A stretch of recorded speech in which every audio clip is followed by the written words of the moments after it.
Enjoy it, alright? Yeah, not so bad. See? Okay. So, after we see the... Yes, thank you. So I can see you showed quite an interest in the sales and marketing job. Yeah, absolutely. Online. What was it you mainly liked about the job when you saw it? I think the opportunity to sort of create your own business, you know, if that makes sense. Sort of to generate your own leads and sort of you get out of it what you put in. Yeah, and do you have a keen interest in music? Oh, love it, love it. Every bit of music. I mean, I obviously understand the concept of when you walk into a place, the background noise can have a big influence into, you know, what you put into it. Like if you have a relaxing environment in a spa, for example, you're going to feel more relaxed. Yeah. Yeah, I know what you mean. Well, what sort of skills do you think that you've got that you think you could apply to this job role? Well, certainly every job I've had in past is, the key essential to it was building this rapport. And obviously you've got to seek out new businesses and build these relationships. I think it's a very important part of it. And that I've had quite a bit of experience dealing with. Yeah, I can see from your CV, and you just finished your degree, did everything go okay in that? Yeah, brilliant. You know, it's given me a really good academic knowledge into what the businesses work. And so, in terms of businesses, and this is a sales environment, have you ever worked in like a sales environment before where you've worked towards targets? Yeah, absolutely. I mean, on some of my jobs, the sales was very important. We had a lot of targets to hit. I mean, for example, when I worked at William Hill, they brought out the new bonus card schemes, and we had to push so many out within the shop, and I led the team that sort of did that, and we did very well in it. I see. Right, and in working yourself, have you ever had to deal with customers complaining? Can you give an example of where you've had a customer complaint and you've had to deal with it in the result overall? Yeah, absolutely. I mean, I'm going back to William Hill, I'm sorry about that, but we consistently have to deal with complaints due to, you know, money being a very sensitive sort of topic. But we had one gentleman come in and he had reason to believe a member of staff, not necessarily from my shop, but of William Hill, had discussed his habits, his betting habits. Now, at the moment, me and my colleague who I were working with at the time weren't sure whether this was a confidentiality breach, so we had to handle it very delicately. Now, obviously, we just informed the DOM, made the DOM get in contact with him. But, you know, obviously, he came in extremely angry, which, you know, he had every right to, which I understood. But I felt like we diffused it very well, and we ended up getting onto a really good chat afterwards, and he did really calm down, and he felt satisfied the situation was being handled. Yeah, that's really good. So it was a good result overall in the end. Absolutely, yeah.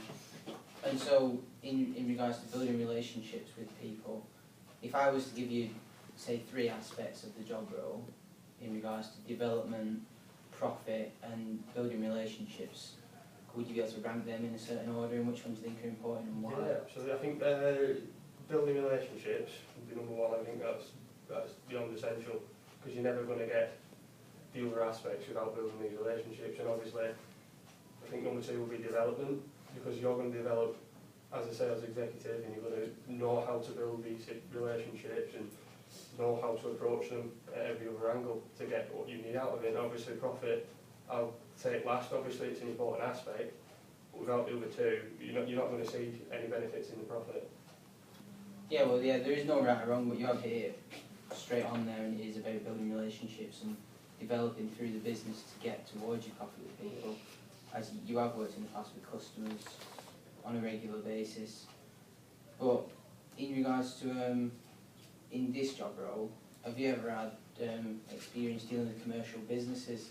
Because it's a lot about dealing with all the pubs and things like that, retail. Yeah, absolutely. Well, when I used to work at Booker Cash and Carry, you know, the sole purpose of that company was to supply to these businesses. So you got a wide range of understanding of what this company needed to do well, and you sort of got a grasp by talking to them, and they tell you the problems, and then you think a sort of solution out for that. But obviously the job role did not need me to do that, but I could see there was a gap for certain aspects. Yeah. And you were in charge in Boots for quite some time, weren't you? And did you ever have to implement any change there, or? Yeah, well, At Boots it was just a seasonal contract, but they had problems with staff absence. So they approached me and said, oh, would you be able to we need all these products out, would you be able to sort this out, we'll give you a bit of a team. So I managed to get a team together and we successfully got all the products out we needed to. But there were products that we were struggling on sort of selling, so I had to display them in a certain way that really appealed to custom. And it was shifted, I think, about 3 weeks before they anticipated it to be, and it got them well ahead of schedule, and they were ready for the new season, I think 2 weeks ahead of when they planned, which I was later told that, you know, they've never done that before. Yeah, that's excellent. So obviously you can't always sell everything straight away, but if you can get ahead of yourself and prepared, then you're a step ahead of your customers, aren't you? But, well, in regards to yourself though, would you be able to identify any weakness in yourself? Certainly, I'm a bit of a perfectionist. I think something's got to be right, and I've got to have a say in how that's done. I think is something I have a problem with. You know, I've no problem working with a team. You know, I love working with teams, but if I feel like I can get a leader's role, and it's something I jump at. But like I said, being a perfectionist is maybe I'll spend too much time on one thing, and I don't leave myself enough time to do with another. Yeah, well that can also be a strength as well, really, as well. But yeah. moving on as well from that, would you also be able to name your main strength? What do you think your main strength is? Certain leadership, I'll know exactly, well I'll make myself understand what needs to be done to get something finished, if that makes sense, and I'll sort of delegate roles to which I find appropriate and where I think we'll get the best results out of. Yeah, I understand exactly what you mean. And so if I was to put you in a scenario now, say you're given this lead for, let's say it is like a local spa before, what route would you go down in regards to their music, and what direction you think you're going at with them, or why? I'll certainly get a feel for how they lay out their environment and where they'd like the music to be placed. And obviously you want something very therapeutic. So you know, I'd maybe push out Michael Bublé, so, you know, things like that, really slow, relaxing music. I see. And have you worked with leads before, been given leads and things like that, or? Truthfully, that's something I've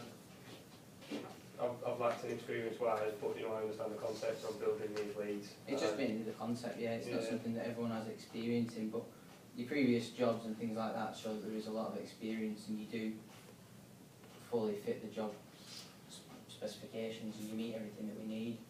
Have you got any questions that you want to ask us today? What problems would you say you face as a team? As a team, sometimes there's just some miscommunications with certain staff members and things like that through if they're not going to come in, or if they're having a bit of trouble, sometimes they feel that they can't approach us. Yeah. But that's something we're trying to change in ourselves. Oh, absolutely, yeah. Become more approachable as managers. So say if you are having any trouble, when you come here, just don't have any trouble, just come into us with any issues, any problems. Brilliant. Just any advice you want, just come straight to us. That's it. Okay, is there anything else you'd like to ask us? What is the possibility for progression? Well, usually we've had people moving up within 6 months of working here, because usually there's the 3-month probationary period at the start. Yeah. But then obviously then them 3 months, and if you do well and you show good improvement and we have the position and you apply, then I can't see a reason why you won't be able to get it, really. Fantastic.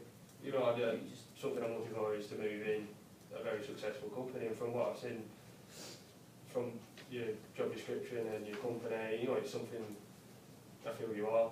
Well, yeah, we like to mainly recruit internally, so if that's something you're really looking into doing, absolutely, and development you rate it quite highly, then yeah, we're definitely looking into doing that for you as well. And obviously I'd give you more advice along the way whenever you need it in regards to development within the company.